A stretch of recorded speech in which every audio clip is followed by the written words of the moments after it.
A natureza é muito perfeita e dela nós tiramos diversas opções de tratamentos em saúde de forma geral e em saúde mental não é diferente.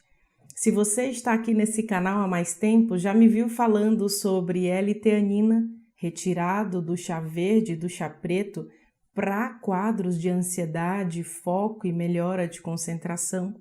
Já me viu falando sobre hipérico, a erva de São João, utilizada em quadros depressivos. E hoje a gente vai falar de uma planta especial também utilizada para melhora de saúde mental que eu gosto muito e sobre a qual eu vou conversar com você agora.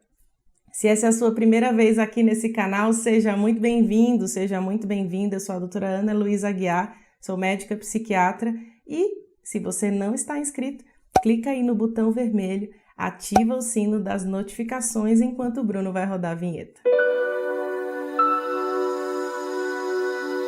Bom, esse é um vídeo para falar de estresse e para falar, inclusive, de sintomas depressivos decorrentes do estresse e uma opção terapêutica natural que se tem para isso. O estresse é uma perturbação do nosso equilíbrio, gerando demandas corporais e psíquicas para a recuperação desse equilíbrio. Só que muitas vezes a gente passa pelo estresse, a gente passa pelo período de resistência, se recupera, volta, mas outras vezes a gente passa pelo estresse, pelo estado de alerta, pelo período de resistência e chega a uma situação de exaustão.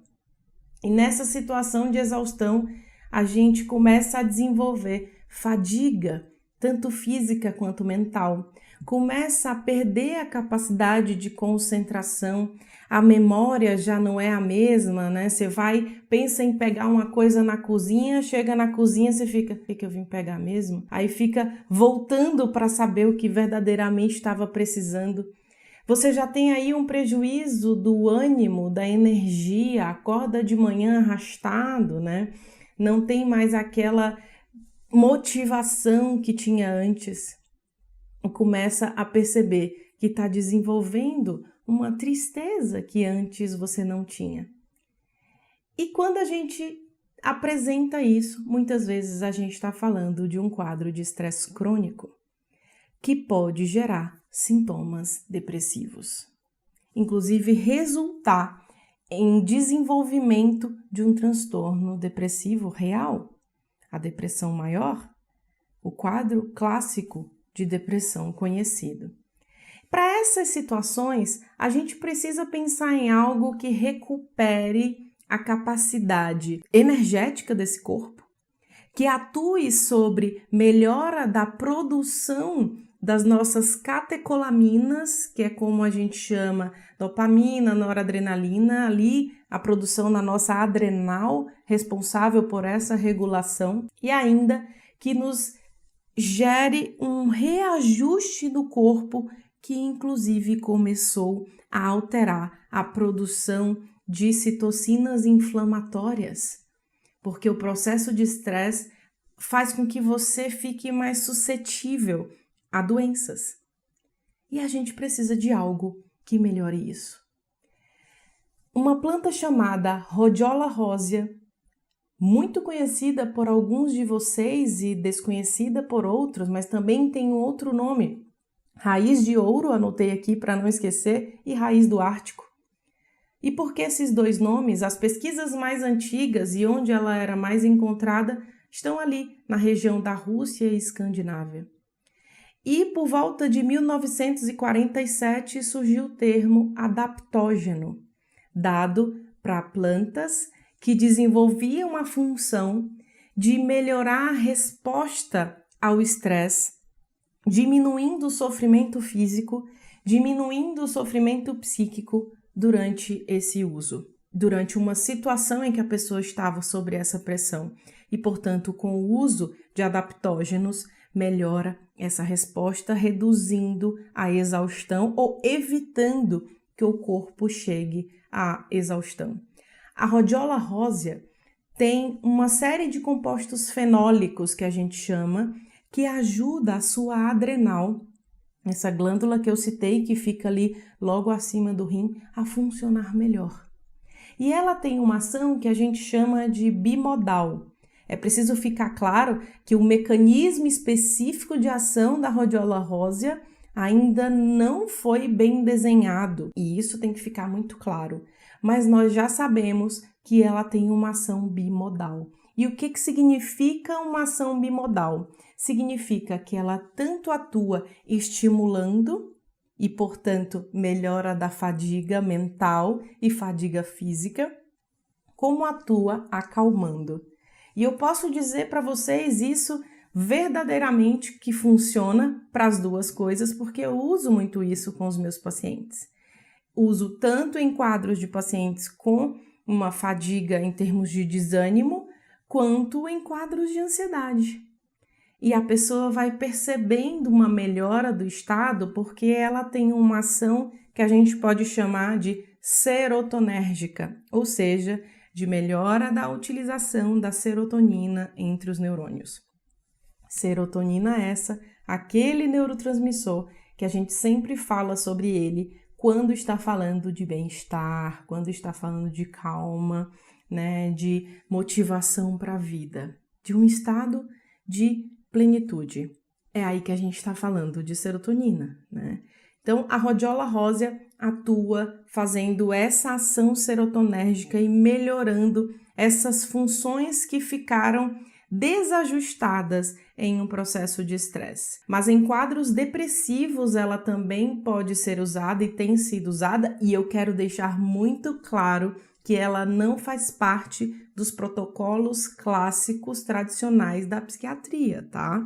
Ela é utilizada em opções terapêuticas alternativas, naturais, quando o médico tem habilidade em utilizar essas opções, né? Consegue utilizar essas dosagens baseada na experiência e nos estudos com rhodiola. Muitas vezes as pessoas pensam, opção natural para mim não vai funcionar, já tentei usar e não funcionou. Isso tudo tem a ver com o que é indicado para aquele quadro, tem a ver com a dose ideal para aquele quadro, porque muitas vezes o paciente não vai ver resultado em doses baixas quando ela é utilizada de forma isolada, né? Aliás, os meus pacientes em geral nunca utilizam de forma isolada, né? Usam combinado com outras coisas, ou quando utilizado de forma isolada, ela é utilizada em doses muito maiores, acima de 750 miligramas por dia a 1000 miligramas, que é uma dose atípica, né? Mas em depressão a gente usa doses maiores exatamente para a ação serotonérgica da planta, né? A gente sabe que não é porque uma coisa é natural que ela é indicada para todo mundo ou que ela pode ser utilizada sem nenhum tipo de efeito colateral. Algumas pessoas têm o mesmo sintoma com a rhodiola quando utilizam um antidepressivo clássico, como a náusea, a sensação de agitação, né? Ou mesmo dor de cabeça, lembrando que ela é um serotonérgico. Quem já viu o vídeo que eu tirei dúvida sobre fluoxetina e sobre sertralina no ano passado, tá até aqui, o Bruno vai botar o card. Eu expliquei por que dá, por exemplo, dor de barriga, que dá dor de cabeça, porque a gente está mexendo com os neurotransmissores. E eu gosto muito da ideia de usar coisas naturais, mas também tudo com muito cuidado e com muita orientação, porque existe realmente esse pensamento de que aquilo que é natural não interage com outras coisas ou não gera nenhum tipo de efeito colateral. Então, a rhodiola pode também gerar esse tipo de efeito colateral que eu citei para vocês, mas também ter uma ação extremamente terapêutica em quadros de fadiga e de estresse. Agora, por exemplo, nesse momento mundial, né, que a gente está vivendo, de muito estresse, muita pressão, as pessoas estão extremamente cansadas, né, elas estão em um estado de exaustão. A rhodiola tem sido uma ótima opção para melhorar desempenho, né? Desempenho psíquico, melhora da performance, mas num sentido de recuperação desse estado. Não é necessariamente no sentido de aumento de uma boa performance que já existe. Eu gosto muito da ideia da gente recuperar a homeostase, que na verdade é isso que a gente tem que trabalhar. Homeostase é esse equilíbrio corporal.